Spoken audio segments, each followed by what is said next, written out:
प्रिय बंधू भगिनींनो नमस्कार।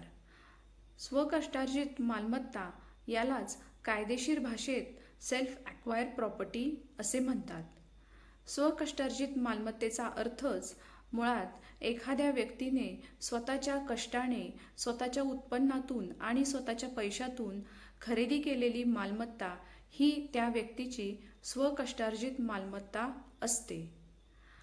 ही स्वकष्टार्जित मालमत्ता वंशपरंपरेने चालत आलेली नसते। ही वडिलोपार्जित मालमत्ता नसते। कायद्याच्या दृष्टीने स्वकष्टार्जित मालमत्तेचे एकूण 4 असे प्रकार पडतात। म्हणजे स्वकष्टार्जित मालमत्ता कोणती ही ह्या 4 पद्धतीने ओळखायची। नंबर 1, स्वतःच्या पैशाने खरेदी केलेली मालमत्ता। जेव्हा एखादा व्यक्ती हा स्वतःच्या पैशाने ती मालमत्ता, स्वतःच्या कष्टाने ती मालमत्ता खरेदी करतो, ती मालमत्ता ही त्याची स्वकष्टार्जित मालमत्ता म्हणून ओळखली जाते। तसेच नंबर 2, बक्षीसपत्राने मिळालेली मालमत्ता। म्हणजे एखाद्या व्यक्तीला जर का कोणीही बक्षीसपत्राने त्या व्यक्तीस ती मालमत्ता देत असेल आणि बक्षीसपत्राने ती मालमत्ता त्याला मिळालेली असेल तर ती त्या व्यक्तीची स्वकष्टार्जित मालमत्ता म्हणूनच ओळखली जाते। तसेच एखाद्या व्यक्तीला मृत्यूपत्राने मिळालेली मालमत्ता असेल, म्हणजे कोणीही त्याला मृत्यूपत्राने मालमत्ता दिलेली असेल तर ती सुद्धा त्या व्यक्तीची स्वकष्टार्जित मालमत्ता होते। तसेच नंबर 4, वाटणीपत्राने आलेली मालमत्ता। जर का एखाद्या व्यक्तीला त्याचा वाटणीपत्राने स्वतंत्र हिस्सा मिळालेला असेल तर ती सुद्धा त्या व्यक्तीची स्वकष्टार्जित मालमत्ता म्हणूनच ओळखली जाते। म्हणजे स्वकष्टार्जित मालमत्ता ओळखायची कशी? कायदेशीर दृष्ट्या नंबर 1, की त्याने ही स्वतःच्या पैशाने खरेदी केलेली मालमत्ता आहे, ही त्या व्यक्तीला बक्षीसपत्राने मिळालेली मालमत्ता आहे, किंवा त्या व्यक्तीला मृत्यूपत्राने आलेली ती मालमत्ता आहे, किंवा त्या व्यक्तीला वाटणीपत्राने आलेली ती मालमत्ता आहे।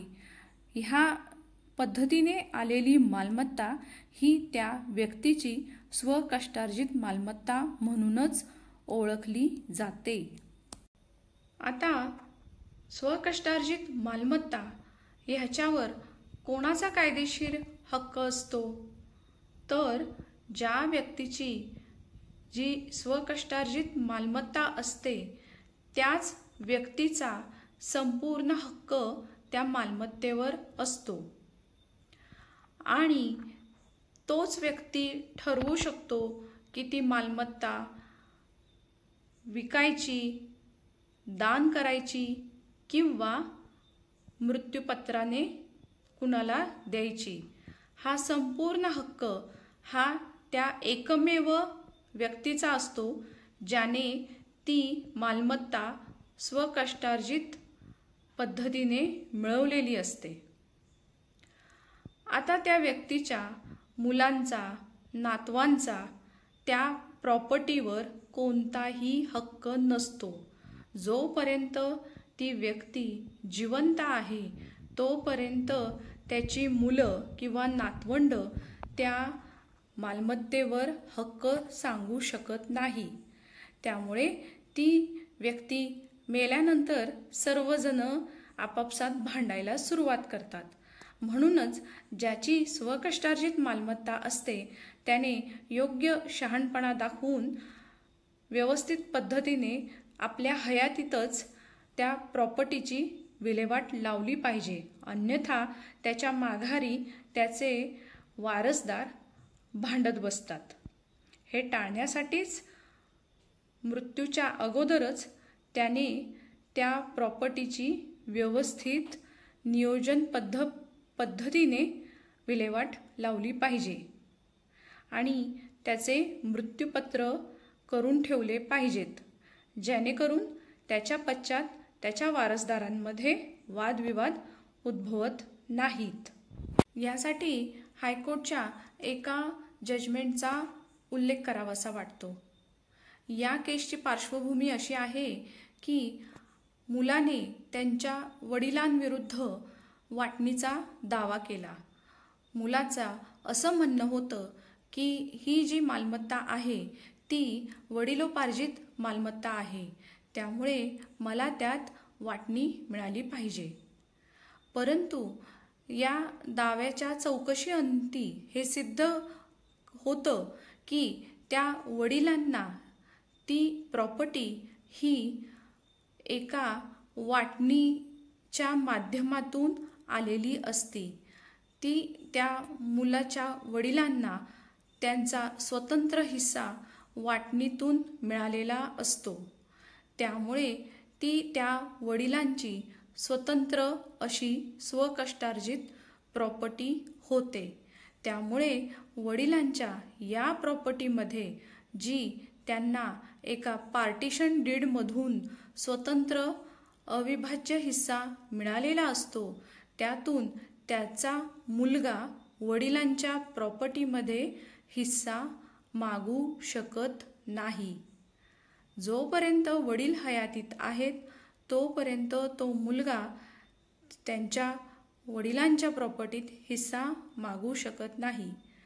जर का हे वडिलांच्या प्रॉपर्टी स्वकष्टार्जित नसून ही वडिलोपार्जित प्रॉपर्टी आहे हे जर का त्या मुलाने सिद्ध केलं असतं तर कदाचित त्याचा दावा टिकला असता. परंतु हे जितकं शक्य वाटतं तितकं अवघडही असतं, कारण कागदोपत्री पुरावा यामध्ये फार महत्त्वाचा ठरतो. उदाहरणार्थ, जेव्हा एखाद्या व्यक्तीला असं सिद्ध करायचं असतं की ही त्या व्यक्तीची स्वकष्टार्जितच प्रॉपर्टी आहे, तर त्या प्रॉपर्टीचा सातबारा, त्या प्रॉपर्टीचा फेरफार आणि ज्या दस्ताच्या माध्यमातून ती प्रॉपर्टी त्याला मिळालेली आहे तो दस्त. उदाहरणार्थ, जर का त्याने खरेदीपत्राने ती प्रॉपर्टी मिळवली असेल तर तो खरेदीपत्राचा दस्त हजर केला पाहिजे. जर का ती प्रॉपर्टी त्या व्यक्तीला बक्षीसपत्राच्या माध्यमातून मिळाली असेल तर तो बक्षीसपत्राचा दस्त त्याने हजर केला पाहिजे मेहरबान कोर्टात. जर त्या व्यक्तीला ती प्रॉपर्टी मृत्यूपत्राच्या माध्यमातून मिळालेली असेल तर त्या मृत्यूपत्राचा दस्त मेहरबान कोर्टात त्याने हजर केला पाहिजे.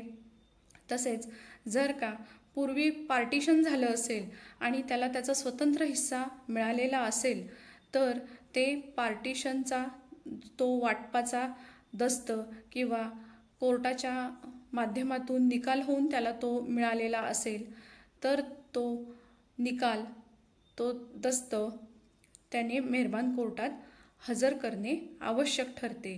त्याशिवाय ती प्रॉपर्टी ही त्या व्यक्तीची स्वकष्टार्जित प्रॉपर्टी आहे हे सिद्ध होत नाही. व्हिडिओ आवडल्यास प्लीज लाईक, कमेंट, शेअर आणि सबस्क्राईब करा माझ्या चॅनलला. धन्यवाद.